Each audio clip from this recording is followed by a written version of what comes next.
Hi friends, welcome to the Susan channel. கோச்சி இன்றைய முக்கிய செய்திகளை பார்ப்போம். அதுக்கு முன்னாடி என்னோட சேனல் லைக் பண்ணுங்க, சப்ஸ்கிரைப் பண்ணுங்க, ஷேர் பண்ணுங்க, மீண்டும் பெல் பட்டனை பிரஸ் பண்ணுங்க.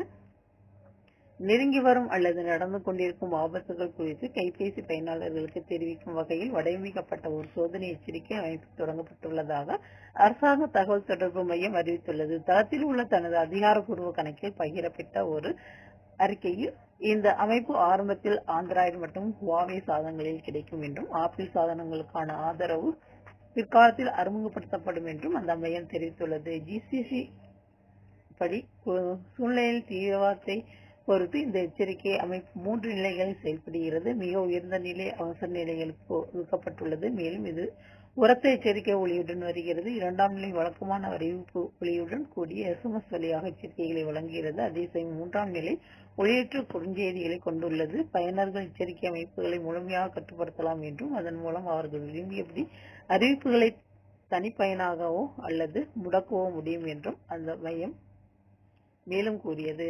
குவைத் முழுவதும் ஆபத்து அல்லது ஆபத்துக்கு அருகிலான சூழ்நிலைகள் ஏற்படும் போது உயர் நேரத்தில் எச்சரிக்கைகளை வழங்குவதன் மூலம் பொது பாதுகாப்பை மேம்படுத்துவது இந்த சோதனையின் முறையின் நோக்கம்.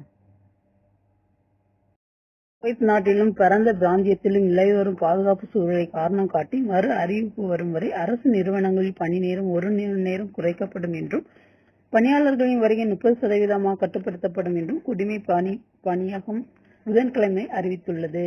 2026 மார்ச் 18 அன்று வெளியிட்ட ஒரு பத்திரிகை செய்தியில் ஈத் உல் ஃபித்ர் பண்டிகை மற்றும் ரமலான் மாதம் முடிவடைந்த உடனேயே இந்த நடவடிக்கை அமலுக்கு வரும் என்று பணியகம் உறுதிப்படுத்தியுள்ளது. அனைத்து அரசு நிறுவனங்களுக்கும் விடுக்கப்பட்ட சுற்றறிக்கையின்படி பணியிடங்களில் இருக்கும் ஊழியர்களின் எண்ணிக்கை 30% மிகாமல் இருக்க வேண்டும். மேலும் கட்டாய பணியாளர் சுழற்சி முறையும் பின்பற்ற வேண்டும். நிறுவனங்கள் தங்களின் பணியின் தன்மையை பொறுத்து தினசரி அல்லது வாராந்திர சுழற்சி அட்டவணைகளை தீர்மானித்துக் கொள்ளும் நெகிழ்வுத்தன்மை வழங்கப்பட்டுள்ளது. அதே சமயம் சாத்தியமான இடங்களில் தொலைதூர பணி ஏற்பாடுகளையும் செயல்படுத்தலாம். வழக்கமான தொடக்க நேரங்களை பராமரிக்கும் அதே வேளையில் சாலை பணி நேரத்திற்கான அதிகாரப்பூர்வ வேலை நேரம் 1 மணி நேரம் குறைக்கப்பட்டு அதன் விளைவாக 6 மணி நேர வேலை நாளாக மாறும் என்றும் அந்த பணியகம் அறிவித்துள்ளது. அனுமதிக்கப்பட்ட நேர வரம்புகள், விடுப்பு நடைமுறைகள், கைரேகை பதிவு முறையை கடைபிடித்தல் மற்றும் ஊழியர்கள் அதிகாரப்பூர்வ வேலை நேரங்களில் பணியேற்க வேண்டும் என்றதை உள்ளிட்ட தற்போதுள்ள விதிமுறைகளுக்கு இணங்க நெகிழ்வான வேலை நேர முறை தொடர்ந்து நடைமுறையில் இருக்கும் என்று அது மேலும் கூறியது.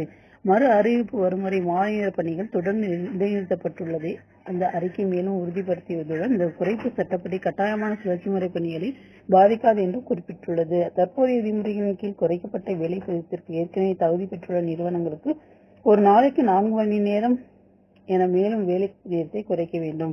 தற்போது நிலவும் பிராந்திய சூழ்நிலையை கருத்தில் கொண்டு இந்த நடவடிக்கைகள் முன்னெச்சரிக்கை நடவடிக்கை ஆகும் என்றும் மறு அறிவிப்பு வரும் இவை அமலில் இருக்கும் என்றும் பணியகம் வலியுறுத்தியுள்ளது. நாட்டின் வளிமண்டலம் மற்றும் கடல் எல்லை பகுதிகளில் கதிர்வீச்சு அளவுகள் இயல்பான வரம்புக்குள் இருப்பதாக குவைத் தேசிய பாதுகாப்பு படை உறுதிப்படுத்தியுள்ளதுடன் சுற்றுச்சூழல் பாதுகாப்பின்மை குறித்து குடிமக்களுக்கும் குடியிருப்பாளர்களுக்கும் அது உறுதியளித்துள்ளது. ஒரு பத்திரிகை அறிக்கையை ஷேக் சலாம் அல் அலி அவர்கள் ரசாயன பாதுகாப்பு மற்றும் கதிர்வீச்சு கண்காணிப்பு மையத்தில் உள்ள சிறப்பு பயிற்சி பெற்ற குழுக்கள் கதிர்வீச்சு அளவுகளை இரவு பகலாக தொடர்ந்து கண்காணித்து வருவதாக தேசிய பாதுகாப்பு படை தெரிவித்துள்ளது. ஏற்படக்கூடிய எந்த ஒரு மாற்றங்களையும் உடனடியாக கண்டறிந்து சரி செய்வதை உறுதி செய்வதற்காக சம்பந்தப்பட்ட அதிகாரிகளுடன் ஒருங்கிணைந்து இந்த முயற்சிகள் மேற்கொள்ளப்படுகின்றன. சுற்றுச்சூழல் மற்றும் பொது சுகாதார பாதுகாப்பை பேணுவதை நோக்கமாக கொண்ட முழுமையான தயார் நிலையின் ஒரு பகுதியாக கதிர்வீச்சு கண்காணிப்பு அமைப்பு உயர் செயல்திறனுடன் செயல்படுகிறது என்று அந்த அறிக்கை மேலும் கூறியது. நாட்டை பாதுகாக்கும் பொருட்டு கண்காணிப்பு நடவடிக்கைகள் மிக உயர்ந்த தொழில்முறை தரங்களுக்கு இணங்கவும் துல்லியமாகவும் தொடரும் என்று அதிகாரிகள் வலியுறுத்தினர். நாட்டின் வளிமண்டலம் மற்றும் கடல் எல்லை பகுதிகளில் கதிர்வீச்சு அளவுகள் இயல்பான வரம்புக்குள் இருப்பதாக குவைத் தேசிய பாதுகாப்பு படை உறுதிப்படுத்தியுள்ளதுடன் சுற்றுச்சூழல் பாதுகாப்பின்மை குறித்து குடிமக்களுக்கும் குடியிருப்பாளர்களுக்கும் அது உறுதியளித்துள்ளது. ஒரு பத்திரிகை அறிக்கையை ஷேக் சலாம் அல் அலி அவர்கள் ரசாயன பாதுகாப்பு மற்றும் கதிர்வீச்சு கண்காணிப்பு மையத்தில் உள்ள சிறப்பு பயிற்சி பெற்ற குழுக்கள் கதிர்வீச்சு அளவுகளை இரவு பகலாக தொடர்ந்து கண்காணித்து வருவதாக தேசிய பாதுகாப்பு படை தெரிவித்துள்ளது. ஏற்படக்கூடிய எந்த ஒரு மாற்றங்களையும் உடனடியாக கண்டறிந்து சரி செய்வதை உறுதி செய்வதற்காக சம்பந்தப்பட்ட அதிகாரிகளுடன் ஒருங்கிணைந்து இந்த முயற்சிகள் மேற்கொள்ளப்படுகின்றன. சுற்றுச்சூழல் மற்றும் பொது சுகாதார பாதுகாப்பை பேணுவதை நோக்கமாக கொண்ட முழுமையான தயார் நிலையின் ஒரு பகுதியாக கதிர்வீச்சு கண்காணிப்பு அமைப்பு உயர் செயல்திறனுடன் செயல்படுகிறது என்று அந்த அறிக்கை மேலும் கூறியது. நாட்டை பாதுகாக்கும் பொருட்டு கண்காணிப்பு நடவடிக்கைகள் மிக உயர்ந்த தொழில்முறை தரங்களுக்கு இணங்கவும் துல்லியமாகவும் தொடரும் என்று அதிகாரிகள் வலியுறுத்தினர். வியாழக்கிழமை காலை 2 சுத்திகரிப்பு ஆலைகள் ட்ரோன் தாக்குதலுக்கு உள்ளானதாகவும் அதன் விளைவாக ஏற்பட்ட சிறிய அளவிலான தீ விபத்துகள் விரைவாக கட்டுக்குள் கொண்டுவரப்பட்டதாகவும் குவைத் பெட்ரோலிய கழகம் அறிவித்துள்ளது. குவைத் செய்தி நிறுவனத்திற்கு அளித்த அறிக்கையில், குவைத் தேசிய பெட்ரோலிய நிறுவனத்தால் இயக்கப்படும் மினா அல் அகமதி சுத்திகரிப்பு நிலையத்தில் உள்ள செயல்பாட்டு அலகுகளில் ஒன்று தாக்கப்பட்டதாகவும் இதனால் சிறிய தீ விபத்து ஏற்பட்டதாகவும் KPC தெரிவித்துள்ளது. இதே போன்ற ஒரு சம்பவம் மினா அப்துல்லா சுத்திகரிப்பு நிலையத்துடன் பதிவாகியுள்ளது. அங்கு மற்றொரு ட்ரோன் தாக்குதல் அந்த இடத்தில் தீ விபத்தை ஏற்படுத்தியது. 2 சம்பவங்களிலும் யாருக்கும் காயம் ஏற்படவில்லை என்றும் நிறுவனம் உறுதிப்படுத்தியுள்ளது. அவசர மற்றும் விரைவு மீட்பு குழுக்கள் உடனடியாக அனுப்பப்பட்டு அங்கீகரிக்கப்பட்ட மிக உயர்ந்த பாதுகாப்பு மற்றும் காப்பு தரங்களுக்கு இணங்க தீயை வெற்றிகரமாக கட்டுப்படுத்தின. தொழிலாளர்களின் பாதுகாப்பு உறுதி செய்வதற்கும் இரு வளாகங்களை பாதுகாப்பதற்கும் தேவையான அனைத்து முன்னெச்சரிக்கை நடவடிக்கைகளும் எடுக்கப்பட்டுள்ளதாக KPC வலியுறுத்தியுள்ளது. அதிகாரிகள் நிலைமையை தொடர்ந்து உன்னிப்பாக கண்காணித்து வருகின்றனர். மேலதிக முன்னேற்றங்கள் அதிகாரப்பூர்வ வழிகள் மூலம் தெரிவிக்கப்படும் என்று KPC மேலும் கூறியது. தொடர்ந்து நடைபெற்று வரும் பிராந்திய வான்வெளி மூடல்களை தொடர்ந்து குவைத்திற்கும் இந்தியாவிற்கும் இடையிலான பயண இணைப்பை மீட்டெடுக்கும் நோக்கில் 6 இந்திய விமான நிலையங்களுக்கு விமானங்களை இயக்க ஜசீரா ஏர்வேஸ் நிறுவனத்திற்கு இந்திய அரசு சிறப்பு அனுமதி வழங்கியுள்ளது. இந்த முன்னேற்றத்தை அறிவித்த இந்திய தூதர் திருமதி பரிமிதா திரிபாதி அவர்கள், ஆயிரக்கணக்கான இந்தியர்கள் எதிர்கொள்ளும் பயண இடையூறுகளை தணிப்பதற்கான ஒருங்கிணைந்த முயற்சிகளின் ஒரு பகுதியாக இந்த முன்னெடுப்பு வந்துள்ளது என்று கூறினார். அவர் வியாழக்கிழமை மாலை இந்திய தூதரகத்தில் செய்தியாளர்களுடன் பேசினார். 2026 பிப்ரவரி 28 முதல் குவைத் வான்வழி தற்காலிகமாக மூடப்பட்டிருப்பது பயணிகளுக்கு, குறிப்பாக இந்தியாவிற்கு அவசரமாக பயணிக்க வேண்டியவர்களுக்கு குறிப்பிடத்தக்க சவால்களை ஏற்படுத்தியுள்ளது. இந்த நெருக்கடியான காலகட்டத்தில் உதவிகளை வழங்குவதற்காக தூதரகம் அதிகாரிகளுடனும் இந்திய சமூகத்தினருடன் தொடர்ந்து ஒருங்கிணைந்து செயல்பட்டு வருவதாக தூதர் குறிப்பிட்டார்.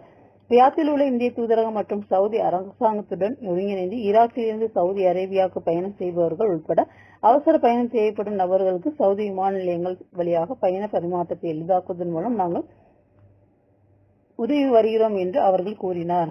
அவர்களின் தொடர்ச்சியான ஆதரவுடன் 1100க்கும் மேற்பட்ட இந்தியர்கள் இந்தியாவுக்கு திரும்புவதற்கான சவுதி இடைவெளி விசாக்களை பெற நாங்கள் உதவியுள்ளோம். இந்த முயற்சிகளை எளிதாக்குவதில் குவைத் வெளியுறவு அமைச்சகத்தின் தொழில்முறை மற்றும் ஒத்துழைப்பையும் தூதர் பாராட்டினார்.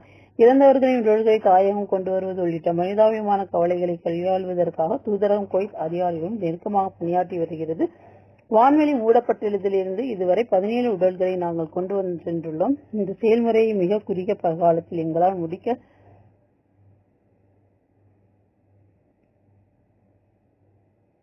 முடிந்ததில் நான் முயற்சியடைகிறேன் என்று திரிபாதி மேலும் கூறினார். இதற்கிடையே குவைத்திலிருந்து அல் கைசுமா விமான நிலையம் வழியாக ஜசீரா ஏர்வேஸில் முதல் சேவை வியாழக்கிழமை இரவு தொடங்க திட்டமிட்டுள்ளது. பயணிகள் மிஸ்ரவில் உள்ள சர்வதேச கண்காட்சி மைதானத்தில் 8ஆம் எண் அரங்கில் செக்கின் நடைமுறைகளை நிறைவு செய்வார்கள். வர்த்தக மற்றும் கைத்தொழில் அமைச்சு ஹவாலி பகுதி மற்றும் பர்வானிய மாகாணத்தில் மேற்கொண்ட கள ஆய்வுகளின் போது மொத்தம் 24 விதிமீறல் அறிக்கைகளை வெளியிட்டு தனது சந்தை கண்காணிப்பு முயற்சிகளை தீவிரப்படுத்தியுள்ளது. வர்த்தக மற்றும் தொழில்துறை அமைச்சர் உசாமா பூடாய் அவர்கள் தலைமையிலான அல் சித்திக் அவசரகால குழுவினால் வியாழக்கிழமை மாலை இந்த ஆய்வு நடத்தப்பட்டன. ஹவாலியில் உள்ள பல சில்லறை விற்பனை நிலையங்களில் மேற்கொள்ளப்பட்ட இந்த சுற்றுப்பயணத்தின் விளைவாக பல்வேறு விதிமீறல்களுக்கு 12 விதிமீறல்கள் அறிக்கைகள் வழங்கப்பட்டன. இணை முயற்சியாக பர்வானியா மாகாணத்தில் உள்ள ஆய்வுக்குழுக்கள் பல வணிக நிறுவனங்களுக்கு இதேபோன்று களப்பயணங்கள் மேற்கொண்டு உரிமை பெற்ற வணிக நடவடிக்கைகளுக்கு இணங்காததற்காக அறிவிப்புகளுடன் கூடுதலாக 12 மீறல் அறிக்கைகள் வழங்கின. குவைத் செய்தி நிறுவனத்திற்கு அளித்த அறிக்கையில் விலை நிலைப்படுத்துதல் விதிமுறைகளுக்கு இணங்க தவறியது, விலைப்பட்டியல்களை வழங்க மறுத்தது மற்றும் தேவையான உரிமைகளை பெறாமல் விளம்பர சலுகைகளை நடத்தியது ஆகிய மிகவும் குறிப்பிடத்தக்க மீறல்கள் என அமைச்சகம் சுட்டிக்காட்டியுள்ளது. ஆய்வுகளின் போது பதிவு செய்யப்பட்ட மற்ற மீறல்களில் உணவுப் பட்டியல்களில் பயன்படுத்தப்படும் இறைச்சியின் வகை மற்றும் தரத்தை தெளிவாக குறிப்பிட தவறியது, விளம்பரங்களில் தவறான தயாரிப்பு தகவல்களை வழங்கியது, காட்சிப்படுத்தப்பட்ட பொருட்கள் உறுதி செய்யப்பட்ட நாட்டை குறிப்பிடாதது மற்றும் விலைப்பட்டியல்கள் மற்றும் சேவை விவரங்களை காட்சிப்படுத்த தவறியது ஆகியவை அடங்கும். அனைத்து விதிமீறல் செய்பவர்கள் மீதும் சட்ட நடவடிக்கை எடுக்கப்படும் என வர்த்தக மற்றும் தொழில்துறை அமைச்சகம் உறுதிப்படுத்தியுள்ளது. நுகர்வோர் உரிமைகளை பாதுகாப்பதுடன் சந்தை விதிமுறைகளுக்கு இணங்குவதை உறுதி செய்வதுடன் தனது தொடர்ச்சியான அர்ப்பணிப்பையும் வலியுறுத்தியுள்ளது.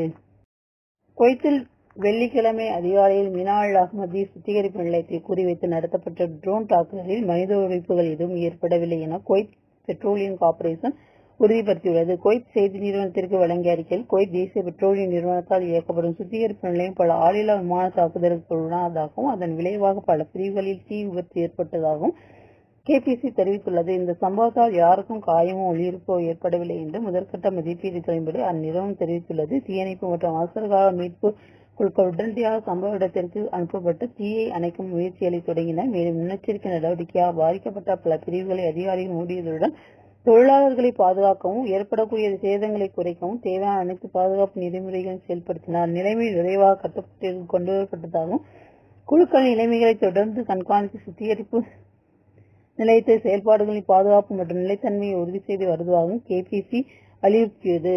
செயல்பாட்டு பாதுகாப்பை பேணுவதில் தனது உறுதிப்பாட்டை அந்நிறுவனம் மீண்டும்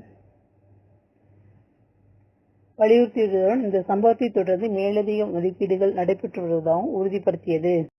இன்றைய சில முக்கிய செய்திகளை பார்த்தோம். உங்கள் அனைவரின் நல்லாதருடன் என் இனிய பயணத்தை தொடர அடுத்த தகவலில் சந்திப்போம் என கூறி விடைபெறுவது உங்கள் ரசூல் அன்சார். நன்றி, வணக்கம்.